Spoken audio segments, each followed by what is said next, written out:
큐 들어가시죠. 장로님, 예, 자 그럼 이제 좀 그동안에 쓰신 책 예, 한번 구경 한번 시켜주세요. 예, 그래서 제가 알기로는 첫 번째, 그러니까 쭉 한번 지금 나온 책들 한번 쭉 한번 하나씩 보여줘 보세요. 예. 제가 이 기적도라고, 첫 번에 글을 썼습니다. 먼저 이 기적도라는 그 단어는 기도가 기적을 일으킨다는 뜻입니다. 근데 그 기도가 사람마다 다 다르겠지만 정직한 기도, 거룩한 기도, 합당한 기도, 하나님의 영의 기도, 이런 기도 종류가 수없이 많은데 나쁜 기도가 어떤 역할을 하지는 않습니다. 예를 들어서 하나 좀 뜻이 깊게 얘기한다면 자기 아들이 나쁜 짓 하는 사기꾼 또는 도둑을 하는 사람, 부모가 자식이 도둑질을 잘하게 해주세요. 오늘 사기치러 나갔는데 사기를 잘 치게 해주세요. 그런 기도는 없습니다.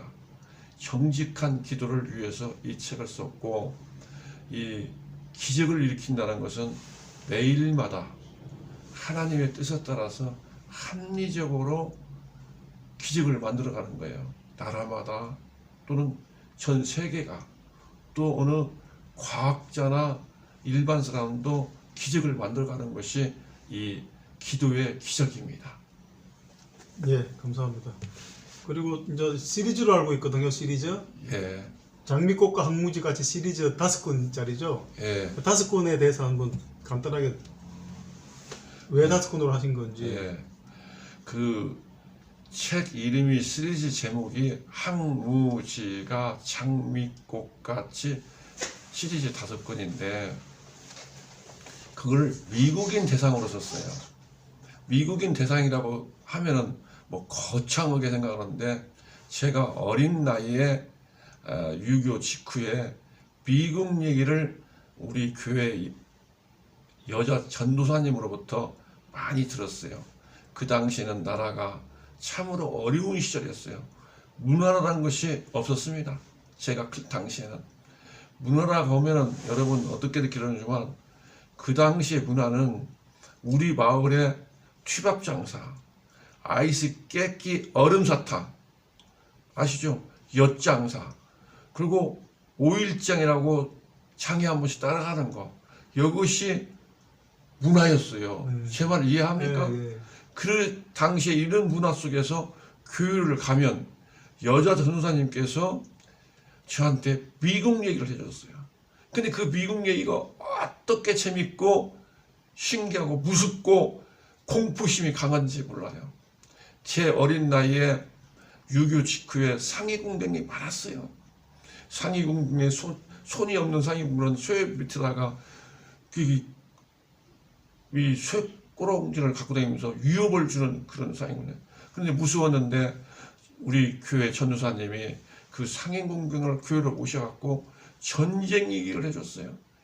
오싹오싹 했어요. 무서워서. 근데 단 한 가지 뭐냐, 미국이 우리나라를 도와줬다는 것에 깜짝 놀랐죠. 어린애가 막 생명이 막 무서웠어요. 또 그 중에서 제일 중요한 것이 제가 6살 먹었을 때 우리 할머니가 돌아가셨다는 거. 그래서 죽음에 대해서 알아요. 그러기 전에 그 전도사님이 우리 집에 와서 신방을 와요. 금요일날 오면 저와 우리 전도사님과 우리 할머니가 계셨는데, 할머니는 그 당시에 치매가 있었어요. 그래서 할머니는 정신이 없었지만 우리 전도사님이 저한테 할머니가 천당 가려면 손주가 이렇게 하고 기도를 해야 천당 간다고 기도를 가르쳐줬어요. 그 기도가 이 나이가 먹어서 전 세계 인류, 특히 미국을 기도하는 그렇게 성장하게 되었어요. 그 기도를 아는 마음을 책을 보셔야 돼요. 얼마치 내가 미국을 기도하고 그 마음을 가까이 하고, 미국인 3억 3천, 전 세계 80억, 한 세대가 가고 100년이라는 세월을 한 세대로 쓰면 100살이 먹어도 그 사람은 영향력이 없습니다. 다른 세대가 온다는 것은 새싹이에요. 새싹. 푸릇푸릇한 새싹이죠. 봄에 그 꽃이 피면 새싹이 돋는 것처럼 인간도 마찬가지입니다. 또 다음 세대, 10세대 해봤자 1000년이에요. 100세대보다 만년입니다. 이런 세월에 기도하다 보니까 기도가 넓어질 수밖에 없어서 그런 기도가 항무지가 장묘과 같이 1882년도 대한민국과 미국이 수교할 당시에는 대한민국 땅은 정신도 문화도 생각도 인권도 다 항무지였어요. 근데 미국에서 선교사가 한국에 85년도 유준배 선교사와 언더우드 선교사가 인천 채물포에 딱 도착할 당시에 그날이 부활절이었어요. 대한민국 땅에 복음이 와서 대한민국 땅을 장미꽃으로 만들었다는 뜻이 이 책 속에 들어있는 겁니다. 항무지가 장미꽃 같이 미국의 덕 때문에 미국 때문에 대한민국이 오늘 이 순간 미래 새 역사를 만드는 나라가 될 것이다. 그래서 미국과 대한민국은 실크로드 새 역사를 펼쳐가는 역사 속에 이 책이 이 앞으로 가교 역할을 할 것이다 하는 마음으로 기도하고 있습니다. 네, 그래서 너무 오랫동안 어릴 때부터 기도해 오시다 보니까는 5권의 책이 지금 꼭 아버님 왜 그 책 이름 제목이 있습니다. 1권은 정의와 인권, 2권은 미국의 책임, 3권은 믿음의 꿈, 4권은 미국의 정신, 5권은 미국의 기도. 저를 기준해서 미국을 이렇게 썼어요. 그러다 보니까 이렇게 책이 범위가 커진 겁니다. 예, 그리고 그러면 이제 지금 이제 원고는 다 쓰신 상태고, 그죠? 다 쓴 예. 상태고, 그 다음에 이제 지금 책은 나와 있는 거는 이제 어떻게 나와 있습니까? 예. 독자님을 위해서 보여드리겠습니다. 여기가 1권입니다. 예, 정의와 인권.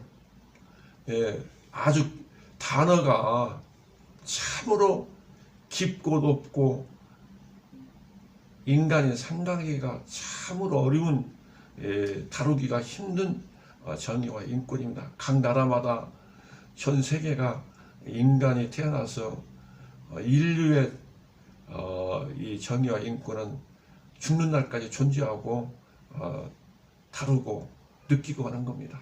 예. 빨간 글씨로 의인이라는 게 또 인상적이네요. 예.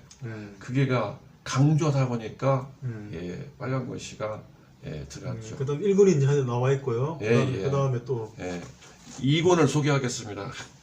2권은 미국의 책임. 어떤 사람 질문하기를 미국이 뭐 조진 거 있냐 이렇게 얘기하는데 중심국가, 전 세계의 최고국가, 제1국가라는 것은 반드시 리더자가 책임을 져야 돼요. 그 리더자라는 것은 어느 조직이나 단체나 국가나 리더자는 있기 마련입니다. 대통령도 있듯이 각 나라마다 대통령 없는 나라는 없습니다. 고을의 추장도 있듯이 책임을 질 것은 져야만이 그 조직이 바르고 옳고 거룩한 곳으로 갑니다. 미국이 전 세계를 책임질 것이 많이 있죠. 그런 의미에서 깨알 같은 글이 합치고 합쳐지면 그것이 물줄기가 되는 것처럼 큰 산을 만들고 강을 만드는 것처럼 글이 짜임새가 있게 만들었습니다. 예. 그 다음에 3권이 또 나와 있네요. 3권을 소개하겠습니다. 이게 믿음의 꿈이라는 단어는 많이 있죠. 종교적으로는 아주 깊은 뜻이 있습니다. 이 종교는 이 책 속에 다 기독교 종교의 밑바탕을 두고 글을 썼습니다만은 믿음의 꿈이라는 것은 자기가 가지고 있는 생각과 사상과 노력과 꿈을 합쳐서 만드는 것이 믿음의 꿈이에요. 얼마나 간절한 꿈입니까?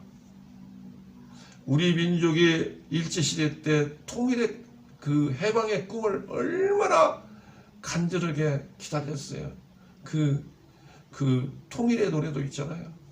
또 그 해방의 노래도 있듯이 우리 민족이 이 순간 남북한 통일의 꿈을 꾸는 거나 마찬가지예요.